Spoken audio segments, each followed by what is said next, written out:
never thought the person I trusted most in business would turn out to be my biggest enemy. He was my partner, my so-called friend, the man who promised to help me build an empire. We shook hands on every deal, shared late nights at the office, and even celebrated small victories together. To me, he was family. But slowly, cracks began to show. It started with unexpected expenses that never quite added up. Then, invoices appeared for suppliers I had never met. He brushed it off, saying it was all part of smart business moves. I trusted him.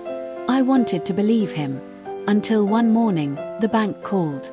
My account was nearly empty. Loans had been taken out under my name. Debts I never signed for were stacked against me. He had used my trust, my signature, and my silence to bury me in debt while he lived like a king. And at that moment, staring at those bank statements, I realized this wasn't just business betrayal. This was a carefully planned scam worth millions. The more I looked, the deeper the hole went. At first, I thought maybe it was a mistake, a bank error, a miscalculation. But as I dug into the records, the truth stared back at me, sharp and undeniable. There were shell companies, empty names on paper, created to funnel money. Payments had been wired to accounts in offshore banks I had never heard of. And the worst part, every single one of those transactions carried my approval signature, forged perfectly. I remember sitting in my office late one night, the silence pressing down on me, the hum of my computer screen showing me lines of deceit. I replayed every meeting in my head. Every time he had smiled, every time he'd said, "Trust me, I've got this." My stomach turned with anger. He hadn't just stolen money, he had stolen my identity, my credibility, and my future. But I wasn't about to let him win.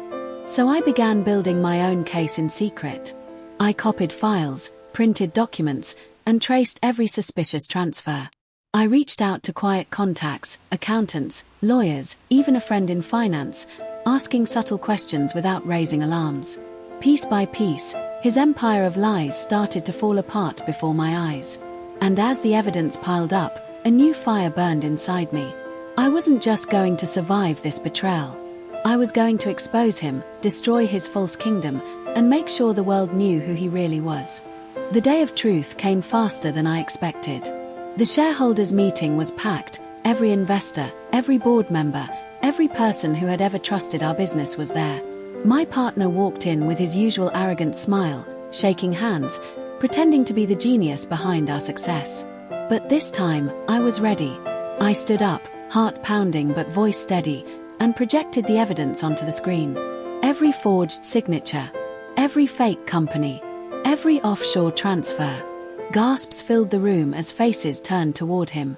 He froze, his confidence draining away as the truth spread like wildfire.